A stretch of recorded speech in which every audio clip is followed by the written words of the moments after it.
할렐루야. 마스크 벗고 전하겠습니다. 여러분들은 마스크 다 쓰세요. 자, 오늘 또 산상수훈 하는데, 지난 시간에는 복 있는 자는, 심령이 가난한 자는 복이 있나니 천국이 저희 것이며, 그것까지 했습니다. 산상수훈의 가장 기초가 되고 기본이 되는 것은 팔복입니다. 그래서 팔복을 잘 해놓으면은 나머지 7장까지 있는 말씀이 시행되고 이해되고 시행될 수가 있어요. 그래서 제가 쓴 이 산상수훈 아주 귀중한 책인데 시중에도 많이 나왔죠, 책들이. 저도 이제 여러 권을 사서 연구하고 읽고 또 다른 이제 그 유튜브를 통해서 들어보면은 많은 목사님들이 다 산상수훈 했어요. 그런데 내가 또 구태여해야 될 이유가 있을까? 다들 잘하셨는데. 근데 이유가 있더라고. 그래서 또 신학교에서 실천신학의 아주 핵심 부분인데, 저자들이 각각의 나름대로 특색 있게 다 잘 해놓으셨지만은, 그 중에는 다른 말씀이 들어있고, 또 엉뚱한 소리를 한 것도 있고 해가지고, 그것을 내가 평할 수는 없잖아요, 그분 것을. 그래서 제가 따로 내가 이제 내게 준 영감을 따라서 산상수훈을 한번 써야 되겠다 해서 이렇게 썼어요. 이것이 이제 우리 교회 성도들에게도 꼭 필요하고요. 더더군다나 목회자는 더 필요해요. 왜? 목회자는 인도자잖아요. 그렇죠? 주님 말씀대로 소경을 인도하면 둘 다 구덩이에 빠지죠. 그러니까 인도자가, 리더자가 이 산상수훈을 제대로 몰라버리면 엉뚱한 것으로 가고 결과적으로 신앙의 기초가 흐트러져 버린단 말이에요. 그 산상수훈의 결론 부분이 반석 위에 세운 집, 모래 위에 세운 집이죠. 이 집이 저 하늘에 있는 예루살렘과 관계되는 집이거든요. 아버지 집, 내가 영원히 살 집인데, 요 산상수훈을 기초로 해가지고 곧 반석으로 해가지고 세워져야 온전한 집이 되죠. 창수가 나고 비바람 불어도 묻어지지 아니하는 그러한 집이 되지. 요 기초가 없이 모래 위에 세운 집, 기초 없이 집을 짓는다. 천국 집을 짓는다. 내가 살 집을 짓는다. 결과가서는 어떻게 된다? 무너져 없어져 버리고 마는 거예요. 그러니까 천국이 위태로워지는 거예요. 이만큼 중요한 것이 산상수훈입니다. 이것이 이제 저는 이제 기독교 윤리라는 차원에서 이제 실천신학에 넣어놨는데요. 지난번에는 성막의 실상에 대한 얘기를 했잖아요. 그 성막이 누가 성전이에요? 내 몸이 성전이라 그랬죠. 우리 나 몸과 성막과의 결과고, 이 장막 성전이 내 몸이 사라지면은 영원한 집을 바라보잖아. 아버지 집, 곧 예루살렘에 들어가듯이 이제 성막에서 기본적으로 거룩을 얘기하는데, 거룩한 삶이 바로 산상수훈의 속에 다 들어있다는 거죠. 그래서 우리가 예수님을 믿고 은혜로 구원받고 하나님의 아들들이 되고 하나님이 함께하는 자가 되었다 할지라도 이제 거룩이 유지하지 않으면은 어떻게 되죠? 하나님이 함께할 수가 없어요. 왜냐하면 하나님은 거룩하신 분이라. 그래서 화평함과 거룩함을 쫓아라. 이것이 없으면 아무도 주를 뵈지 못하리라. 성경은 그렇게 말씀하고 있죠. 그러니까 화평함, 이웃과의 관계에서 화평함과 거룩함 없이는 하늘나라 갈 수 없다 하는 얘기죠. 그런데 이 거룩의 중심이 바로 어디요? 산상수훈. 그 산상수훈 중에도 가장 핵심 부분이 팔복장이란 말이에요. 그래서 팔복장의 기초는 우리가 좀 너무 귀중하기 때문에 제가 우리 함께 읽으면서 제가 이제 여기 좀 고치고 뭐 이렇게 잘 정리했다고 나름대로 했는데 좀 틀린 부분도 있고 해가지고 검사하는 겸 읽고 같이 은혜 나누면서 설명해 드리겠습니다. 그러니까 지금 내가 이 산상수훈을 설교한다 이렇게 가르친다 할지라도 산상수훈을 쓸 때에 그 기록할 때 성령의 조명하심과 영감과 그 차원까지는 가지 못하는 거예요. 이거 쓸 때는 집중으로 이것만 연구하고 이것만 가지고 기도하면서 했기 때문에 하나님의 조명하심이 많이 있어서 이렇게 썼는데요.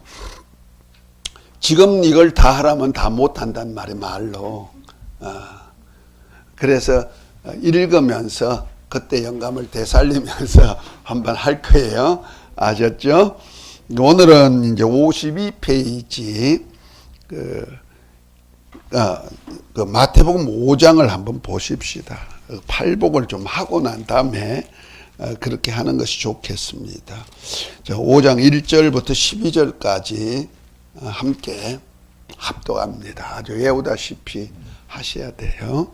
자, 예수께서 무리를 보시고 산에 올라가 앉으시니 제자들이 나온지라 입을 열어 가르쳐 가라사대 심령이 가난한 자는 복이 있나니 천국이 저희 것이며 애통하는 자는 복이 있나니 저희가 위로를 받을 것이며 온유한 자는 복이 있나니 저희가 땅을 기업으로 받을 것이며 의에 줄이고 목마른 자는 복이 있나니 저희가 배부를 것이며 긍휼히 여기는 자는 복이 있나니 저희가 긍휼히 여김을 받을 것이며 마음이 청결한 자는 복이 있나니 하나님을 볼 것이며 합평케 하는 자는 복이 있나니 저희가 하나님의 아들이라 일컬음을 받을 것이며 의를 위하여 핍박을 받는 자는 복이 있나니 천국이 저희 것임이라. 나를 인하여 너희를 욕하고 핍박하고 거짓을 너희를 거스려 모든 악한 말을 할 때에는 너희에게 복이 있나니 기뻐하고 즐거워하라. 하늘에서 너희 상이 큼이라. 너희 전에 있던 선지자들을 이같이 핍박하였느니라. 아멘. 지난 시간에는 심령이 가난한 자는 복이 있나니 했죠. 오늘은 52페이지 애통하는 자의 복. 마태복음 5장 4절에 애통하는 자는 복이 있나니 저희가 위로를 받을 것이며 애통하는 자에 대한 어원적 의미입니다. 제가 읽겠습니다. 애통하는 자의 어원적 의미는 애통으로 표현한 헬라어 펜데오는 슬퍼하다, 비탄하다, 애도하다는 뜻으로서 이 표현은 몹시 아파하며 슬퍼하는 심령을 표현한 것으로서 가슴을 치며 애타 소리치며 절규하는 모습을 말합니다. 표현이 좀 미흡하죠. 그러나 이것에 아주 극치에 달하는 표현이라고 보면 됩니다. 이는 너무 근심 걱정이 되어서 속이 타는 듯한 심령을 드러내며 속 타는 것을 간이 탄다 그러죠. 간이 탄다. 애 탄다 그러죠. 애가 원래 간이에요. 이해돼요? 그래서 저 바닷가에 가면은 물고기 간이 있잖아요. 그 간을 애라 그래요. 그래서 옛날 분들 애가 참 맛있다, 구수하다. 그러니까 매운탕 할 때 간이 들어가지 않으면 그 애가 안 들어가면 구수함이 없어요. 그만큼 우리가 말하면 간이에요. 간이 탈 정도. 얼마나 안타까우면 그렇게 했어요. 그냥 속이 탄다, 간 탄다, 애 탄다 이런 똑같은 얘기예요. 그래서 애통한다는 얘기가 바로 그런 뜻이에요. 애가 탄다, 간이 탄다 이런 얘기예요. 좀 이해가 됐습니까? 자, 이는 마치 자신이 실수로 자식이 죽었을 때 사고를 낸 어미가 자식을 안고 격심한 비통을 나타낼 때의 심령을 말하며 억눌려서 숨겨둘 수 없는 종류의 슬픔을 말합니다. 자, 여기서 예를 하나 들었죠. 이제 엄마가 어디 가기 위해서 자동차를 타고 가려고 이제 나와요. 그런데 아이가 엄마 따라 나온단 말이야. 엄마 하고 오는데 엄마는 모르고 타고 차를 빠꾸 하는데 아이가 엄마 차 뒤에 따고 한 걸 못 봤어. 그러면 취해서 죽였다. 그때 엄마가 심령이 어떻게 했느냐 이거죠. 상상될까? 엄마가 그렇게 자기 자식을 죽이는 실수로 그때 슬픔과 같은 슬픔을 뭘 한다? 애통이라고 말한다는 거죠. 그 표현이 좀 극하죠. 그 정도 슬픔을 얘기하는 거예요. 애통은 이는 또한 하나님이 인간 사이를 갈라놓은 죄에 대해 깊이 슬퍼하고 철저히 애통하며 회개하는 자를 가리킬 때 사용한 말입니다. 다시 말해 죄와 허물로 말미암아 죽은 영혼이 세상의 풍속을 따라 살며 마귀에게 매어서 죽기를 무서워서 마귀의 종으로 하나님의 말씀에 불순종하고 육체의 욕심을 따라 살다가 지옥 불못에 던져져서 불로서 소금치듯 한과 같은 괴로움을 받을 때의 고통과 괴로움에서 살려주실 것을 강청하는 통곡의 소리. 곧 부자가 죽어 엄부에 들어가 불꽃 가운데서 고통하며 거지 나솔의 손끝에 물 한 방울을 얻고자 애통하는 것을 말합니다. 그랬어요. 주님은 이렇게 죄악으로 인해 천국에 갈 수 없을 뿐만 아니라 지옥에서 세세토록 괴로움을 받을 자신의 영혼의 문제를 위해 애통하는 자는 복이 나니 저희가 위로를 받을 것이므라고 말씀하신 것입니다. 좀 극한 표현이죠. 마지막 우리는 죄인이 갈 곳이 어디다? 지옥. 원래 우리 인간을 만드실 때는 하나님이 하늘에 속한 신령한 복, 곧 하늘나라를 유업 주기 위해서 하나님의 아들들이 되는 축복의 자리에도 우리를 올리는 거 아니에요? 그죠? 더군다나 하늘나라에 가가지고 풍성한 상을 다 받아서 누릴 수 있는 자들이 그만 죄 때문에 거기도 못 갈 뿐 아니라 그 영광도 놓칠 뿐 아니라 오히려 지옥 불에 들어가서 아주 소금치듯 함을 받는다 그랬잖아요. 그 지옥 불에 들어가서 소금치듯 함을 죄인은 그렇대요. 불로 소금치듯 함을 받으리라 그랬잖아요. 그 소금치듯 함을 받으리란 뜻이 뭐냐면요. 내가 하나 설명을 할게요. 우리가 이런 철판, 넓적한 철판이 있는데 밑에다 불 때면 부를 때 그럼 철판이 어떻게 될까? 뜨거울 정도가 아니죠. 시뻘개지죠. 밝게 달군 데다가 굵은 소금을 한번 쫙 뿌렸어. 그럼 어떻게 돼요? 소금이 타닥타닥타닥 한단 말이야. 그래서 불로 소금 치듯 함을 받는다는 뜻이 바로 이런 뜻이에요. 그러니까 지옥불에 들어가면은 사람이 느낌이 없으면 좋은데 느낌 그대로 우리 인간은 그 몸이 있어야 느낌을 그대로 갖는 거예요. 영혼 자체도 느낌을 갖지만은 우리가 몸이 있을 때 완전한 인격으로의 느낌을 갖는단 말이야.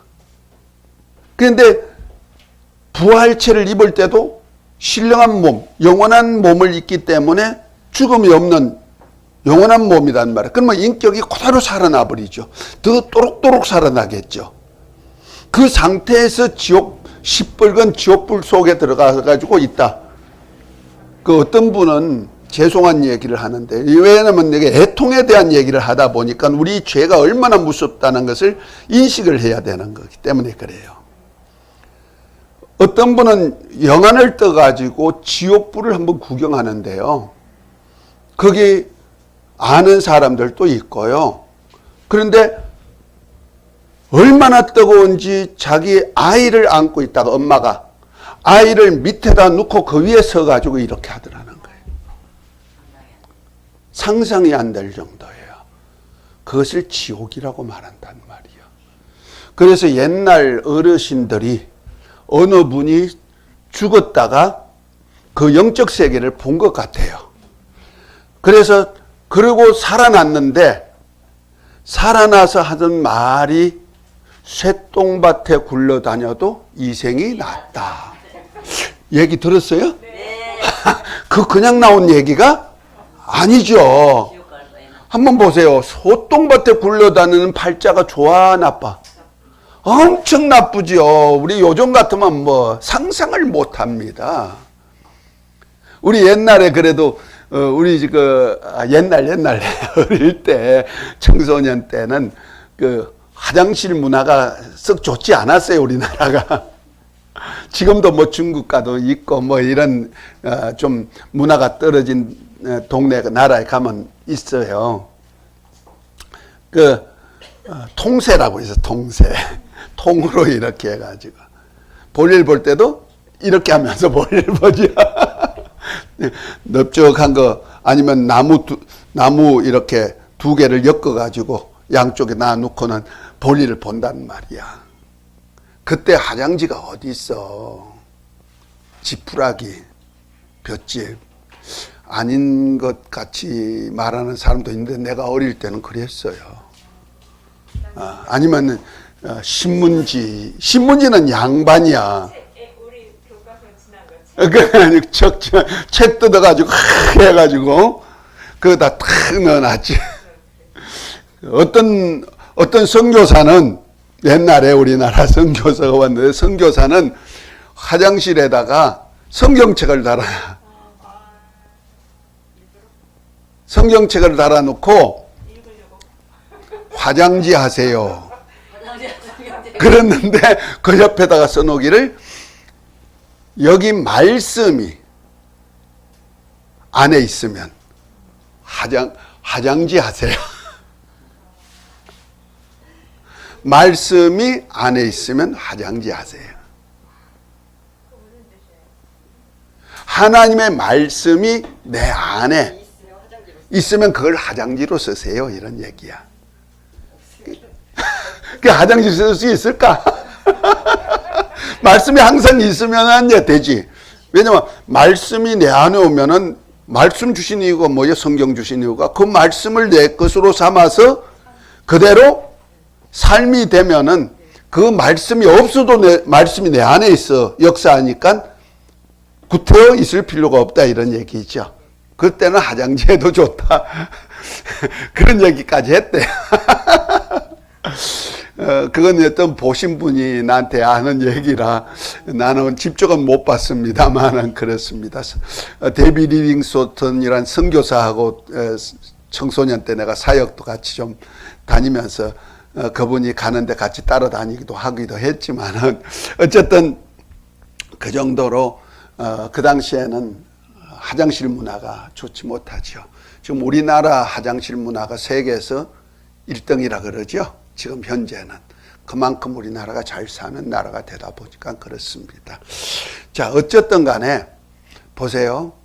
애통한다는 얘기가 얼마나 어려운지 지옥불에 들어갔을 때의 그 애통함이 얼마나 심하게 했느냐 이 말이야.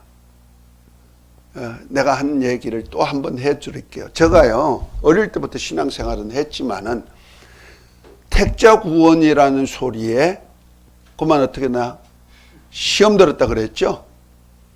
나는 죄인이 지옥 가는 거 싫으니까 죄 안 지려고 무던히 애쓰고 말씀대로 살랐는데 항상 내 속에서 죄가 나오니까 죄가 계속 생각나면 뭐야?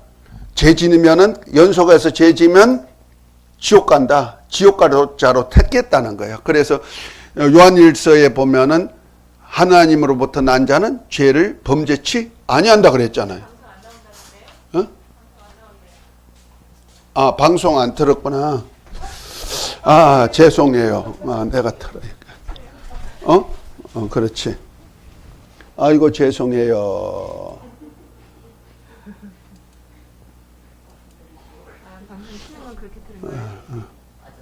안 들어왔네? 지금 들어왔을 거예요. 아직 안 들어왔어. 황미경 전도사님 아직 안 들어왔어. 좀 있으면 들어올 거예요. 아니 지금 안 나오는. 이제 나온다고 하세요. 아, 그거 틀어놓는다고 이제 먹었다. 이게 왔어요. 예. 아, 감사하네. 황미경 전도사님이 항상 들어요. 듣고 계시고, 송현숙 사모님도 울릉도에서 듣다가 일하러 나갔기 때문에 못 듣고 나중에 올려놓으면은 듣고 그래 들어서 보내주고 그래요. 응? 일하는 시간에는 못 듣고 나중에 내가 올려놓으면은 그거 듣고 레포트하고. 이제는 좀 그 사모님도 감사해요. 많이 아프신 분이었거든. 아마 조 사모님도 많이 애썼죠. 뭐. 귀찮을 정도로. 너무 아프니까 귀찮을 정도로. 아프면 어떻게 할 수 없어. 자기가 살라니까. 몸만 아픈 게 아니라 우울증이 많아요. 그래도 울릉도 가가지고 많이 나았어요. 많이 낫고. 그래도 우리 사모님이 많이 그 상담해주고 케어해주고 해가지고 좋아지실 거야. 그래서 울릉도 호박도 보내고, 나물도 보내주고 맛있어요. 알아요. 저한테 방송 다 했어요. 방송 다 했어? 더 들켰네. 내 혼자 먹을래 했더니. 거의 전화 감사해요. 자, 한번 또 읽겠습니다. 52페이지 밑에서 두 번째. 또한 애통하는 자는 복이 있나니 저희가 위로를 받을 것이오므라 할 때 위로로 말한 헬라어 팔라칼레오라는 말은 곁으로 파라와 부르다 칼레오가 합성으로서 죄에 대해 슬퍼하고 애통하는 자에 대한 하나님의 따뜻한 사랑의 모습을 반영해 주는 단어입니다. 그리고 이러한 하나님의 사랑의 모습은 그리스도로 말미암는 은혜의 복음으로 말하는 것입니다. 왜냐하면 죄를 속하는 것은 그리스도로 말미암는 복음만이 가능한 것이기 때문입니다. 그러므로 애통하는 자는 복이 있나니 저희가 위로를 받을 것이며라는 말은 죄에 대하여 애통하는 자는 대속함의 은혜의 복을 받는 자로다라는 해석이 됩니다. 그 는자로 바꾸세요. 자로가 아니고 자라고가 아니고 자라는 해석이 됩니다. 잘하고요. 이거 자로다. 자로다라고 해석이 됩니다. 라고는 라는이란 자로다라는 해석이 됩니다. 이 애통에 대해 이사야 선지자는 무릇 시온에서 슬퍼하는 그 슬퍼가 애통입니다. 원어에 슬퍼하는 자에게 화관을 주어 그 죄를 대신하며 희락의 기름으로 그 기름을 대신하며 찬송의 옷으로 그 근심을 대신하시고 그들로 의의 나무 곧 여호와의 심으신 바 그 영광을 나타낼 자라 일컬음을 얻게 하려 하심이라고 했습니다. 이와 동일한 내용을 말한 누가복음에 이제 줄인 자는 복이 있나니 너희가 배부름을 얻을 것이며 이제 우는 자는 복이 있나니 너희가 웃을 것이며 그러나 화 있을진저 너희 부요한 자여 너희는 너희 위로를 이미 받았도다. 화 있을진저 너희 이제 배부른 자여 너희는 주리로다. 화 있을진저 너희 이제 우는 자여 너희가 애통하며 울리로다 라고 했습니다. 다시 말해 현세에서 배부르고 웃는 자는 화가 있으나 현세에서 장차 멸망의 때를 알고 이에서 벗어나고자 줄이고 우는 자 위로함의 복을 받는다는 역설적인 진리를 말씀하신 것입니다. 그러니까 우리가 애통하는 자, 굉장히 중요합니다. 복을 받으려면 심령이 가난해야 되고, 가난에 이어서 뭐가 돼야 된다? 애통이 이어져야 된다는 거죠. 그 산상수훈의 팔복은요, 다 이어지는 얘기예요. 한 단계 한 단계씩 이렇게 업그레이드 나가는 그 복이에요. 그 앞에 것이 없이는 뒤에 것이 연결이 안 되는 그런 특색이 있어요. 심령이 가난하지 못하면 애통이 안 나와요. 부자가 뭐 애통할 일이 있어? 답답함도 없는데. 아멘입니다. 먹을 것이 없어가지고 쫄쫄쫄쫄 굶고 있어 보세요. 뭐 잘못했나, 뭐 했나, 막 다 찾아보잖아. 우리가 아프면은 어떻게 해요? 혹시라도 내가 뭐 죄 지어서 그런가? 그래서 성경에도 보면요, 나면서 소경된 자를 보고는 사람들은 보편적으로 뭐 죄 때문에 그렇다고 인식하는 거예요. 그러니까 제자들도 예수께 묻죠. 주여, 저 소경됨이 조상의 죄입니까? 아니면 자기 죄입니까? 묻잖아요. 그 인식이 다 그 당시에도 그렇고 지금도 그런 거예요. 그런데 부자가 돼가지고 건강해가지고 넉넉한 사람이 아픈 사람의 심정 알아요? 모르죠. 가부가 가부 심정 모르지요. 알죠.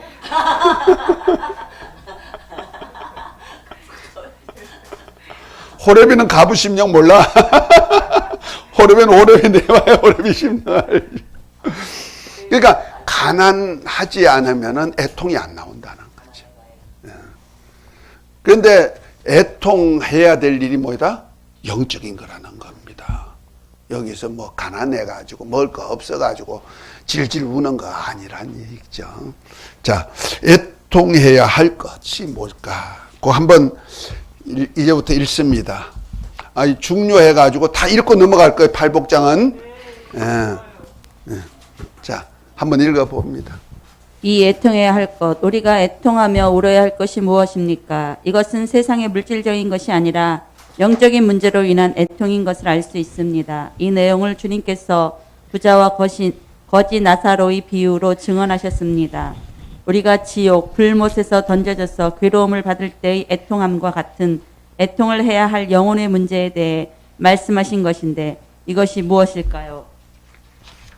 1. 예수님께서도 세상에서 애통함으로 우셨음을 볼 수 있습니다. 성경에서 애통함으로 인해 하나님의 위로함을 받을 복에 대해 구체적으로 표현한 것으로서 예수님께서의 우셨던 장면, 곧 애통하셨던 사건들이 나온 것을 볼 수 있습니다. 1. 예수님을 사랑하는 자 나사로가 죽었을 때에 우셨습니다. 예수님을 사랑하는 자 나사로가 병들어 죽었을 때에 예수님께서 오셔서 나사로의 누이 마르다에게 내 오라비가 다시 살리라 하니 마르다가 가로되 마지막 날 부활에는 다시 살 줄을 내가 아나이다 라고 합니다. 이에 예수께서 가라사대 나는 부활이요 생명이니 나를 믿는 자는 죽어도 살겠고 무릇 살아서 나를 믿는 자는 영원히 죽지 아니하리니 이것을 내가 믿느냐 하시니 마르다가 가로되 주여 그러하외다. 주는 그리스도시요 세상에 오시는 하나님의 아들이신 줄 내가 믿나이다 라고 고백합니다. 그때 예수께서 그의 우는 것과 또 함께 온 유대인들이 우는 것을 보시고 심령에 통분히 여기시고 민망히 여기사 가라사대 그를 어디 두었느냐 가로되 주여 와서 보옵소서 하니 예수께서 눈물을 흘리시더라고 했습니다. 이는 사랑하시는 자가 죄로 인해 죽어 무덤에 있게 된 것을 심령에 원통해 하시면서 또한 미안하게 생각하면서 애통해 하는 주의 심령을 눈물로 표현한 것입니다. 곧 주님만을 의지하고 사랑하는 자가 죄악으로 인해 죽게 된 인류를 향하신 주님의 사랑하심을 눈물로 표현하신 것입니다. 아멘. 그러니까 성경에 보면 예수님이 우신 장면이 3번 나오는데 그 중에 첫 번째가 사랑하는 나사로가 죽었을 때 그 죽음에 대한 애통이라는 거죠. 그 사랑하시는 자를 아가페가 아니고 뭐라고 썼다? 필레오라 썼다 그랬죠. 그러니까 사랑하시는 자가 병들은 나이다 했을 때 그 사랑하시는 자의 표현이 필레오예요. 그 오직 주님만 사랑하는 자란 뜻입니다. 1대1의 사랑이에요. 그 하나님 사랑은 보편적인 사랑이죠. 하나님이 모든 사람을 사랑한 사랑이란 말이에요. 그것이 아가페예요. 그런데 나사로더러 사랑하시는 자가 병들었나이다. 사랑하시는 자가 죽었단 말이야. 그것이 뭐냐? 바로 주님만 사랑하는, 곧 남편이 아내만 사랑하고 아내가 남편만 사랑하는 사랑 같은 두 주인이 아니라는 거죠. 이 사랑을 필레오라 하는데, 오직 주님만 사랑하는 자가 죽었으니까 얼마나 애통할까? 내 자식이, 엄마 아버지만 사랑하는 자식이 죽었을 때 애통함과 똑같다는 거죠. 그러니까 그에게 주님은 살리는 것, 나는 부활이요 생명이니 나를 믿는 자는 죽어도 살겠고 살아서 나를 믿는 자 영원히 죽지 아니니 내가 믿느냐, 요걸 보여주기 위한 장면이죠. 우리 인간은 원래 창세전에 그리스도 안에서 뭐가 되도록, 하나님의 아들들이 되도록 택정함을 입었단 말이야. 이들이 마귀에게 속아가지고 뭐 범죄하게 되고, 그러면 죄값으로 마귀에게 속할 뿐 아니라 마귀와 함께 지옥불에 들어갈 자들이잖아요. 얼마나 속상할까? 하나님 아버지 자식인데, 창세전에 택정함을 입은 자식인데, 그 자식을 위해서 아버지는 독생자까지 내어주신단 말이야. 그렇죠? 그 심령을 주님이 가지고, 주님 사랑하는 자가 죽었을 때 누구 때문에? 죄 때문에 죽었을 때 그 죽음을 보여주면서 주님이 얼마나 그 죽은 나사로, 주님을 사랑하는 나사로가 죽었을 때 애통함의 모습을 눈물로 보여줬다 이 말이요. 그것이 필레오라고요? 예? 그것이 필레오라고요? 사랑이란 뜻이 필레오. 그래서 사랑하는 자가 병들었나이다 할 때 그 원어를 보면 사랑하는 자를 필레오라고 표현했다 이 말이에요. 아가페라고 표현하지 않고. 그 얘기가 또 어디 있느냐면요. 요한복음 21장에 보면은, 그 요한복음 11장에 그 나사로 얘기가 나오는 거고, 21장에 보면은 그 예수님이 부활하신 후에 그 디베라 바닷가에 간 7 제자들 만나서 물고기 153마리 잡아주고, 이제 초청해가지고 만찬에 초청하잖아요. 그죠? 그러면서 이제 떡을 떼주고 생선도 먹이면서 하신 말씀이 베드로에게, 요한의 아들 시몬아, 너가 나를 이 사람들보다 나를 더 사랑하느냐 묻죠? 그때 이 사람들보다 나를 더 아가페 하느냐 물었어요. 그럴 때 시몬 베드로가 하는 소리가 뭡니까? 주여, 내가 주님을 사랑합니다 했을 때 이거 필레오 합니다 그런 거예요. 두 번째 또 묻습니다. 요한의 아들 시몬아, 너가 나를 아가페 하느냐 또 묻습니다. 첫 번째는 이 사람들보다 나를 더 높은 차원에서 사랑하느냐 물었는 거고, 두 번째는 그냥 나를 사랑하느냐 물었어. 아가페 하느냐 물었어. 그랬더니 베드로가 또 하는 소리가 내가 주를 필레오 하나이다. 주님만 사랑한다는 얘기예요. 친구, 유일한 친구 사랑이죠. 종이 주인을 사랑하는 사랑이 있죠. 두 주인이 없죠. 그때 세 번째 예수님께서 요한의 시몬아, 너가 나를 필레오 하느냐 그랬어요. 그때는 진짜 필레오 아니에요 그랬어요. 그랬더니 주여, 내가 주님을 필레오 하는 줄 주님은 아시다습니까? 이 얘기를 한 거예요. 그때마다 내 어린 양을 먹여라, 내 양을 쳐라, 내 양을 먹여라. 주의 양을 맡긴단 말이에요. 우리는 주님만 필레오 하는 사람을 주님의 것을 유업 주는 거예요. 다른 사람 사랑하면서, 다른 거 사랑하면서 하는 사람은 안 준단 말이야. 그러니까 나사로는 어떤 사람이다? 주님만 사랑하는 사람인데 죽었어. 뭐 때문에? 죄값으로. 이해가 되죠? 그것이 인류를 대연하는 거예요. 그래서 나는 부활이요 생명이니, 물론 나를 믿는 자는 죽어도 살겠고 살아서 믿는 자는 나 영원히 죽지 아니하리니 너가 믿느냐고 물으신 말씀이 바로 모든 인류에게 하신 말씀이 아닙니까? 그죠?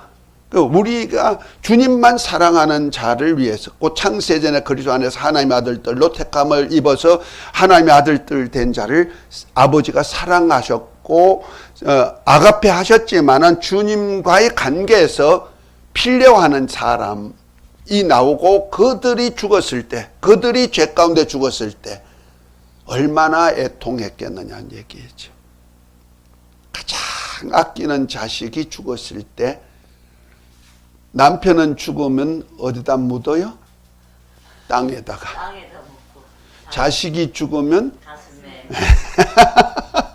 얘기해. 나중에 누가 더 사랑하냐? 누굴 더 사랑하냐? 자기가 아니네. 자식이 더 좋아요. 자기 자식이네, 그죠? 내 몸에서 났다고. 그런 표현이다, 이거죠. 그러니까 사랑했다는 그 우신 장면이 첫 번째가 그거죠. 두 번째는 예루살렘 성이 장차 멸망할 것을 아시고 미리 아시고 우셨다 그랬어요. 자, 한번 읽어보십니다. 예루살렘 성이 장차 멸망할 것을 미리 아시고 오셨습니다. 예수님께서 나귀 새끼를 타시고 예루살렘 성에 입성하시고자 가까이 오사 성을 보시고 우시며 가라사대 너도 오늘날 평화에 관한 일을 알았다면 좋을 뻔하였거니와 지금 내 눈에 숨기었도다. 날이 이를지라 내 원수들이 토성을 쌓고 너를 둘러 사면을 가두고 또 너와 및 그 가운데 있는 내 자식들을 땅에 메어치며 돌 하나도 돌 위에 남기지 아니하리니 이는 권고받는 날을 내가 알지 못함을 인함이니라 하시니라 말씀하셨습니다. 왜 성을 보시고 오셨을까요? 이는 하나님 앞에서의 교만함과 거역함의 제약으로 인해 당할 제약을 아셨기 때문입니다. 장차 로마의 티투스 장군으로 인해 예루살렘 성이 돌 위에 돌 하나도 남지 않고 다 함락되기까지 백성들이 당할 고통을 아셨기 때문입니다. 그래서 예수님께서 예루살렘의 제약에 대해 예루살렘아 예루살렘아 선지자들을 죽이고 내게 파송된 자들을 돌로 치는 자여 암탉이 그 새끼를 날개 아래 모음같이 내가 내 자녀를 모으려 한 일이 몇 번이냐 그러나 너희가 원치 아니하였도다 말씀하시고 십자가를 지고 골고다 길로 가실 때 많은 백성과 여자들이 따라오며 가슴을 치며 우는 것을 보시고 예루살렘의 딸들아 나를 위하여 울지 말고 너희와 너희 자녀를 위하여 울라 말씀하신 것입니다. 아멘. 예수님이 예루살렘 성을 보고 우셨단 말이야. 그 예루살렘이란 뜻이 그 예루가 이제 성터, 집터 뭐 이런 뜻도 되고요. 살롬은 평화죠. 그런데 저는 그 예루를 어떻게 보면 이레로 풀어요. 이레 살렘이다. 이레가 뭐냐? 하나님이 산에서 예비하셨다 하는 뜻이죠. 창세기 22장에 나오는 얘기죠.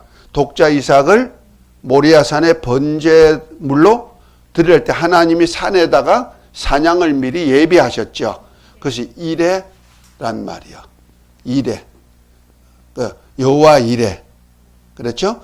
이레, 살렘, 살롬.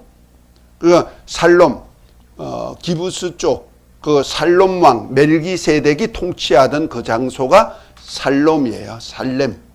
살렘성이라 그러죠. 그러니까, 그래서 예루살렘, 하나님이 산에서 예비하신 평화 하는 뜻입니다. 그것이 바로, 다윗이 나라가 통합되고 자기가 이제 전쟁에 승리하니까 군대를 계수하는 역사가 나타나죠. 그때 그 하나님의 진노가 너 사람 의지 않는다고 해가지고 온역으로 7만을 죽이는 때가 있죠. 그때 다윗이 회개할 때 우리아나의 타작마당을 사가지고 그곳에다가 뭘 드렸어요? 번제를 드리니까 그 죽음의 사자가 없어져 버리고 치료되는 역사가 나타났죠. 그 장소가 바로 모리아산, 번제를 드렸다. 그래서 일의 살렘이라는 거예요. 나는 이해가 됐죠? 그 예루살렘이 평화의 성이란 말이에요. 하나님이 예비하신 평화의 성. 그 예루살렘의 원형이 어딘가요? 하늘에 있는 새 예루살렘이에요. 그러니까 하늘의 새 예루살렘을 이 땅에다가 보여줬거든요. 모형으로 만들어 놓은 거죠. 마치 지난번에 얘기했습니다만 하늘에 있는 성막을, 성전을 이 땅에다가 모형으로 만든 것이 성막이듯이, 그죠? 모세에게. 그것이 어디까지 가요? 성막이 출애굽한 이스라엘이 호렙산에서 만들어가지고 광야를 거쳐가지고 결국 솔로몬이 지은 성전안까지 들어가죠. 그 어디 있어요? 예루살렘 성의 성전안까지 들어가는 거예요. 그와 똑같이 우리가 성막이란 말이야. 성전이란 말이야. 아멘? 우리 몸이 지금 이동성전이 되죠. 아멘. 이동성전이, 우리는 구약의 성막은 모형이고 그림자지만 지금 우리 몸의 성전은 실체예요. 진리예요. 이해가 되죠? 예수님의 몸이 진리이듯이 우리 몸도 지금 진리예요. 그러니까 그러나 이 겉사람은 영원한 사람이 아니라 겉사람이 무너져 없어지면 속사람이 어디 가냐면 영원히 없어지지 아니하는 집에 들어가는 거예요. 아버지 집. 어디요? 새 예루살렘. 성전에 아버지와 함께 사는 역사가 있단 말이야. 그래서 우리 장막집이 무너지면 영원한 집을 유업으로 얻는다. 바울이 고린도서인가 그렇게 얘기한 데가 있죠. 그런 이치에서 지금 이 땅의 예루살렘 성은 바로 평화의 도성이란 말이야. 하나님이 예비하신 평화가 있는 곳이다. 그래서 하나님은요, 이 예루살렘을 위해서 굉장히 관심을 많이 가지시는 거예요. 어디에 모형이니까? 하늘나라 아버지 집이 있는 우리 자녀들이 영원히 살 그리스도의 신부가 된, 신부라 그랬죠? 계시록 21장 9절에 보면 그리스도의 신부라 그랬어요. 예루살렘 성이. 그러니까 신부가, 신부인, 어린 양의 신부인 그들이 살 집이니까 얼마나 관심 많겠어요. 그것을 모형으로 보여준 것이 예루살렘 성이란 말이야. 그래서 하나님은 예루살렘 성에다가 축복을 다 넣어둔 거야.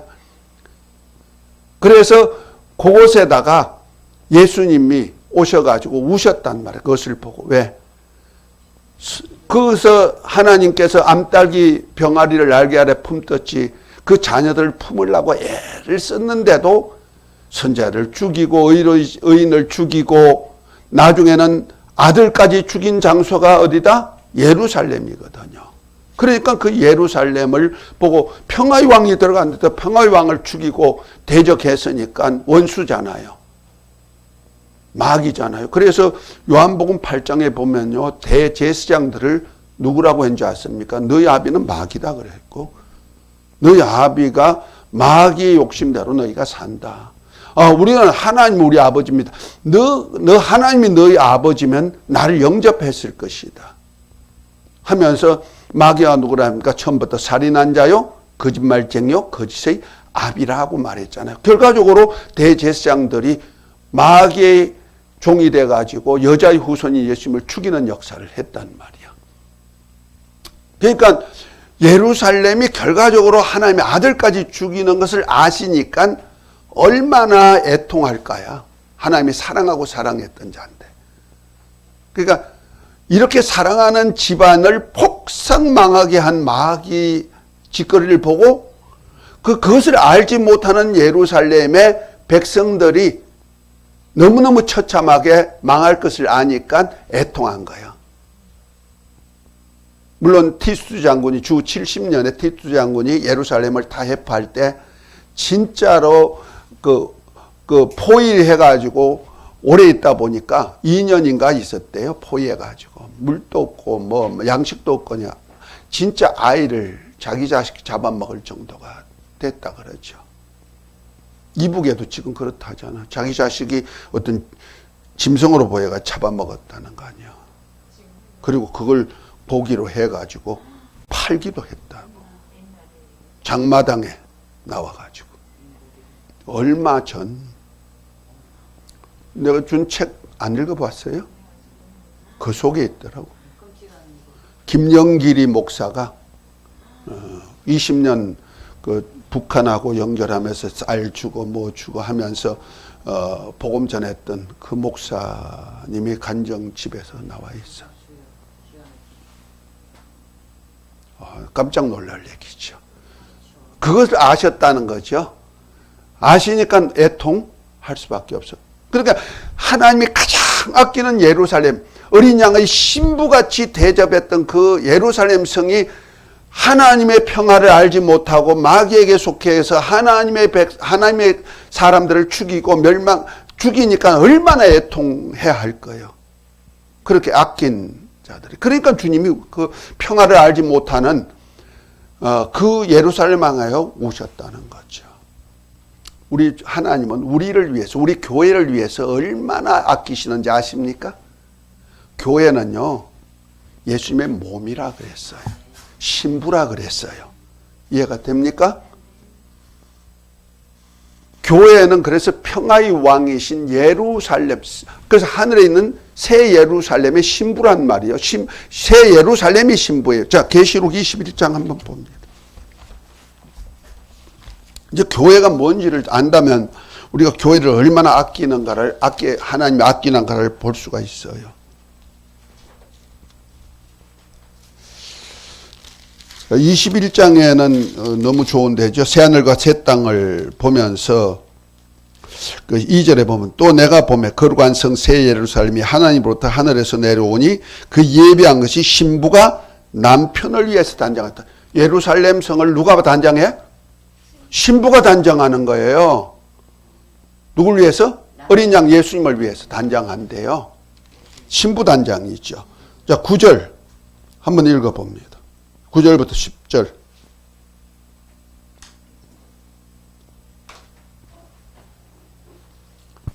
일곱 대접을 가지고 마지막 일곱 재앙을 닮은 일곱 천사 중 하나가 나와서 내게 말하여 이르되 이리 오라. 내가 신부 곧 어린 양의 아내를 네게 보이리라 하고 성령으로 나를 데리고 크고 높은 산으로 올라가 하나님께로부터 하늘에서 내려오는 거룩한 성 예루살렘을 보이니. 아멘. 자, 성령께서 신부를 보여준다고 사도 요한을 데리고 높은 산으로 올라갔다는 얘기죠. 그 환상으로 본 거죠. 그런데 신부를 보여주는데 뭐가 내려오더라? 하늘로서 새 예루살렘 성이 내려오네. 그럼 새 예루살렘이 신부예요. 누가 만든 것이다? 어린 양의 신부가 된 자들. 그런데 그것이 뭐냐면 땅에 있는 교회예요. 교회를 에베소 5장에 보면 예수님은 신랑, 교회는 신부 이렇게 나오죠. 땅의 교회가 우리 건물이 아니고 우리하고 다 연결돼요. 그러니까 교회란 얘기 에클레시아, 건물이란 뜻이 아니고 성도들이 모임, 회중, 예수 이름으로 모이는 회중, 이것을 뭐라 한다? 교회라 한단 말이에요. 주는 그리스도시요 살아계신 하나님의 아들이십니다 고백한 자들이 모인 모임이 교회예요. 이해가 되죠? 이 교회는 그래서 주님의 몸이란 말이야. 그래서 내가 이 반석 위에 내 교회를 세우리니, 주님의 교회예요. 주님의 교회는 하늘과 연결되죠. 천국 열쇠를 주어서 땅에서 매면 하늘에서 매고 땅에서 풀면 하늘에서 풀리도록. 그것이 바로 새 예루살렘. 그래서 새 예루살렘의 기초석이 뭔지 아십니까? 12보석으로 돼 있죠. 쭉 읽어보면 나와요. 그 12보석에 각각 이름이 있는데 누구의 이름이 있더라? 12사도의 이름이 있단 말이요. 주는 그리스도시요 살아계신 하나님의 아들입니다 고백한 12제자들이 고백으로 세워진 것이 교회란 말이에요. 그 위에다가 이제 12보석 위에다가 백옥으로 쌓았는데 이 백옥의 성도들이 있죠. 옳은 행실을 한 성도들이. 그래서 예루살렘 성은 신부예요. 교회예요. 그러니까 교회를 향하여 얼마나 주님이 사랑하시는지 몰라요. 얼마만큼 사랑했다? 주님이 내 교회를 세운다고 했죠. 그럼 주님의 몸이에요. 그래서 에베소 1장 23절에 하는 얘기가 뭐예요? 교회의 머리는 예수님이고 교회는 예수님의 몸이라. 하나님의 충만하신, 만물을 충만케 하시는 자의 충만이 그 안에 있다. 아멘. 그 하나님 아버지와 함께, 하나님이 함께하는 곳이 교회예요. 그래서 내 이름으로 곧 예수의 이름으로 두셋이 모이는 곳에 내가 그들 가운데 있으리라고 했죠. 그런데 이 교회가 지금 평화의 왕이 다스리는 평화의 성이란 말이야. 그 성이 어디까지 올라간다? 하늘 예루살렘에다가 쌓는단 말이요. 아멘? 그래서 우리가 그리스도의 신부가 돼가지고 그 나라를 지금 일하고 있는 거예요. 그러면 신부니까 얼마나 아낄까? 아끼는데 그걸 알지 못하고 신랑을 대척한단 말이야. 누구와 같이? 술람미 여자와 같이. 아가스는 그 얘기하는 거예요. 오직 솔로몬은 누구만 사랑한다? 예루살렘에 이쁜 여자들, 엄청난 여자들, 멋쟁이 여자들 다 있는데도 게다르의 장막 같은 누구만? 술람미만 사랑한다. 이거 말이 되는 것 같아. 이제 새카맣고 막 터가지고 게다르의 장막이 뭐냐면은 성막을 칠 때 제일 위에가 뭐냐면 물돼지 가죽이에요. 물개 가죽을 가지고 했잖아요. 물개 가죽을 가지고 쳐놨으니 그 사막에 모래바람을 막아내고 태양을 막아내고 열기를 막아내니까 탁탁탁탁 터가 있잖아요. 그 게다르의 장막이라는 거예요.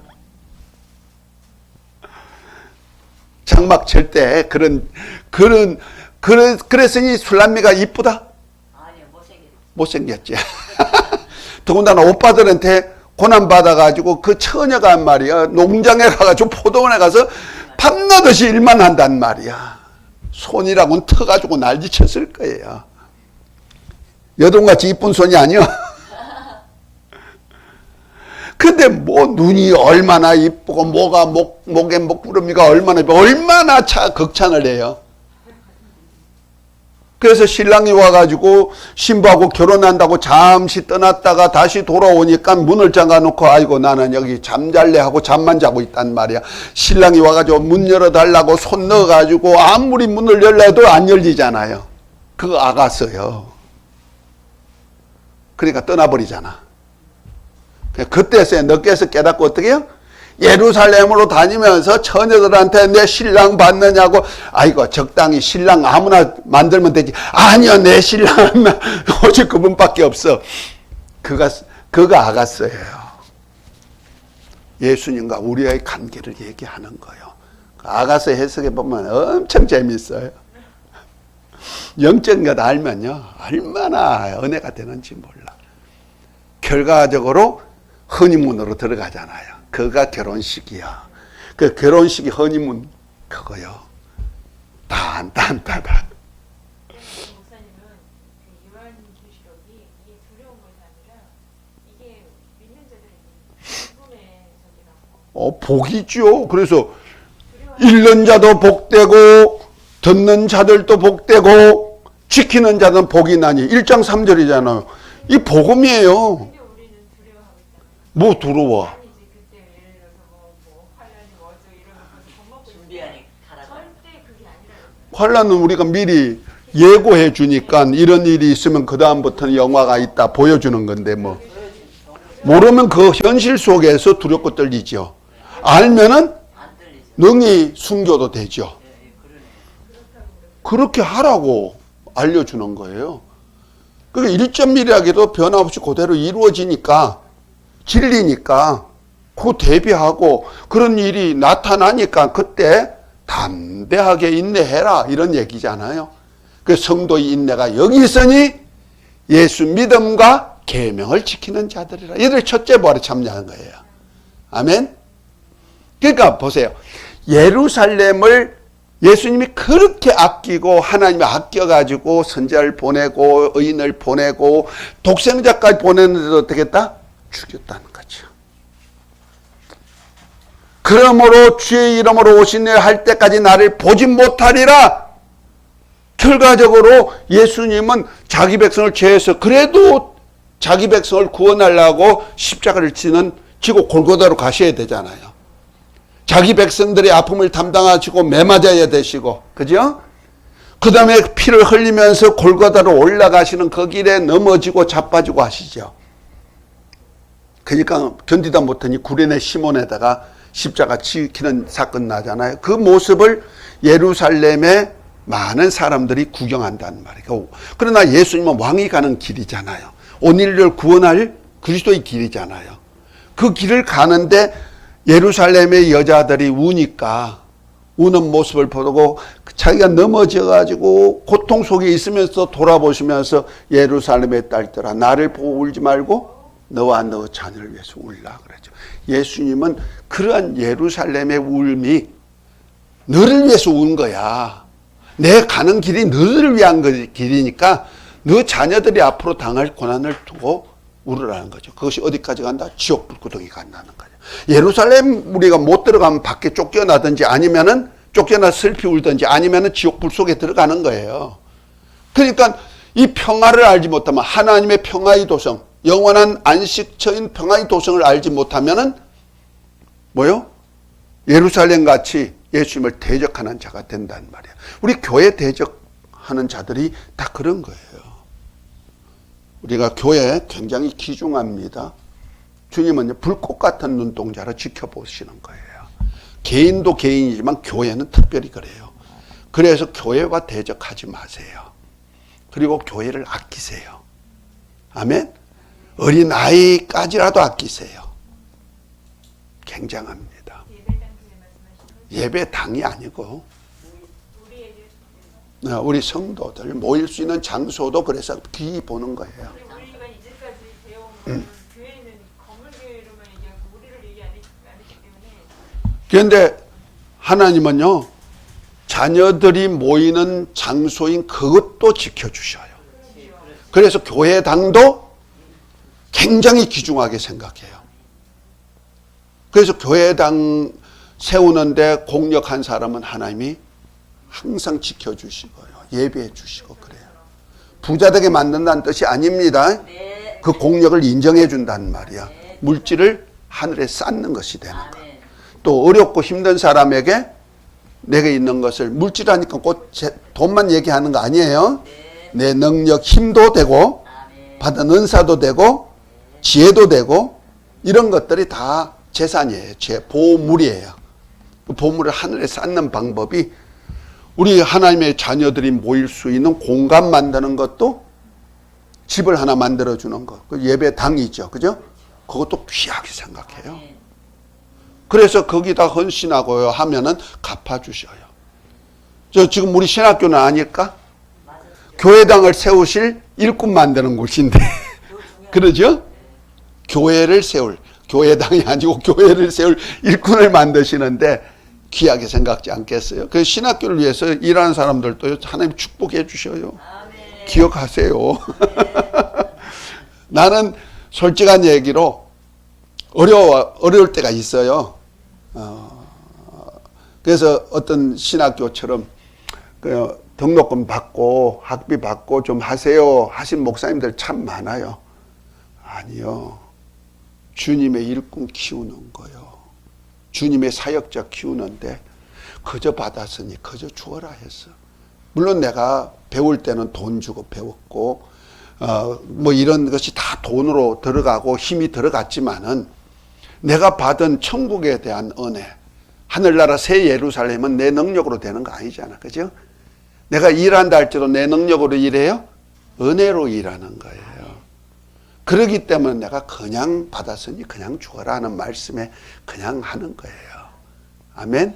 내가 어렵지 않아서 그냥 안 받는 거 아니에요. 어렵지만은 그래도 주님의 나라를 세우는 공신들 키우는데 내가 그나마라도 헌신해야지 하고 우리 그 교회 가족들을 다 동원시키는 거예요. 교회 가족들을. 그게 헌신하면은 하나님의 나라 헌신하는 거예요. 아니까 그러죠. 아멘. 굉장히 아낍니다. 여기 신학교도 엄청 아끼실 거예요. 왜냐하면은 이러한 복음을 많은 신학교들이 다 전해요. 목사님들 훌륭하시니까. 그러나 수준의 차이가 있다는 거죠. 저는 그렇게 생각해요. 세상에도 학교가 많아. 또 레벨이 있잖아. 그죠? 유치원, 초등학교, 중등학교, 고등학교, 대학교, 대학원. 그죠? 이런 학교들이 있듯이 교회도 똑같아. 어린아이 같은 단계의 교회가 있고 청년 단계의 교회가 있고 장년 단계의 교회가 있고 사도 단계의 교회가 있다. 그런데 여기는 사도 단계의 교회, 제자 삼는, 모든 족속으로 제자 삼는 교회다. 누구 제자? 주님 제자. 저는 그렇게 하고 하는 거예요. 내가 뭐 자격이 있어 그런 거 아니고, 그래서 저는 오직 예수님의 심령, 예수님의 비밀만 알려주려고 애쓰고 글도 쓰고 그러잖아요. 그죠? 여러분들이 아실 거야. 내가 하는 거 아니고. 그 심령으로 하다 보니까 또 하나님이 많이 알려주셨고, 알려주신 것도 내가 능력이 있어 그런 것도 아니고, 무식한 나를 하나님이 유식하도록 만들어가지고, 주님을 아는 지식보다 더 고상한 지식이 없다 그랬잖아요. 그래, 유식자가 된 거지, 뭐. 할렐루야! 내 자랑이 아니고, 여러분들이 소망 가지라는 겁니다. 신부를 아끼듯이 여러분 아껴주십니다. 할렐루야! 자, 세 번째. 55페이지 동그라미 3번 아버지의 뜻을 이루시고자 심한 통곡과 눈물로 간구하셨습니다. 읽으십시다. 예수님께서 아버지께서 그에게 명하신 계명 곧 죽을 계명과 다시 살 계명을 받잡아 살기 위해 죽어야 하실 것을 알고 겟세마네 동산에 아버지여 아버지는 무엇이든지 가능하오니 이 잔을 내게서 지나가게 하옵소서.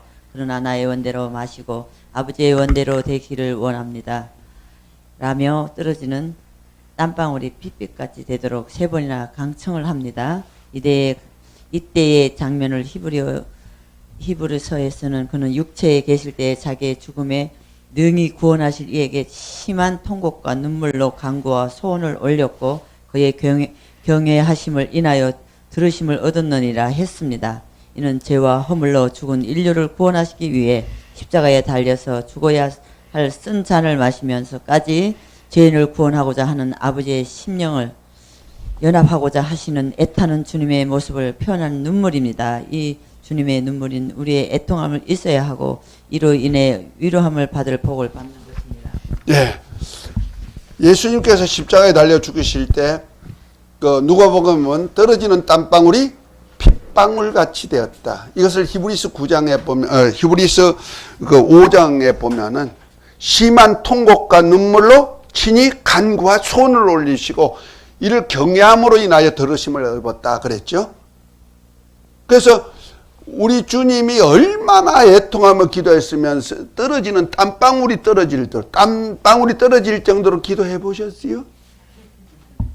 나는 그런 기도를 못 해봤어. 땀이 송골송골 나는 기도는 해봤어도 아주 창자가 끊어질 정도로 아픈 기도는 한번 해봤어요.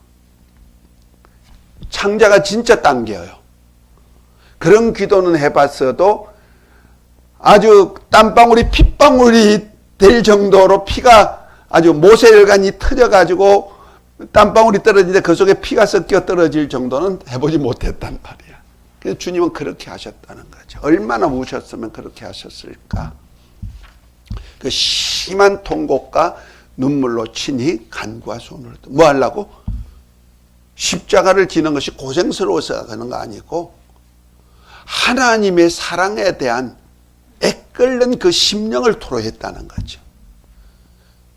예수님이 원하시는 잔은 이 잔이 하나님은 무엇이든지 가능하니까 무엇인지 하실 수 있는데 꼭 그 방법만 아니고 십자가를 지는 방법만 아니고 다른 방법으로 구원시키기를 원하는 심령은 주님의 심령이에요.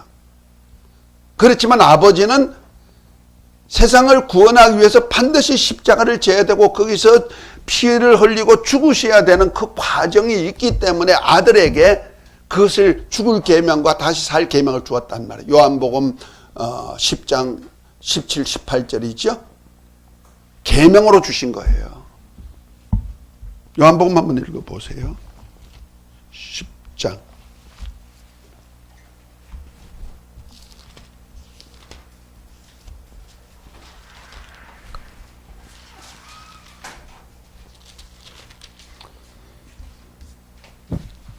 자, 17, 18 한번 읽어봅니다.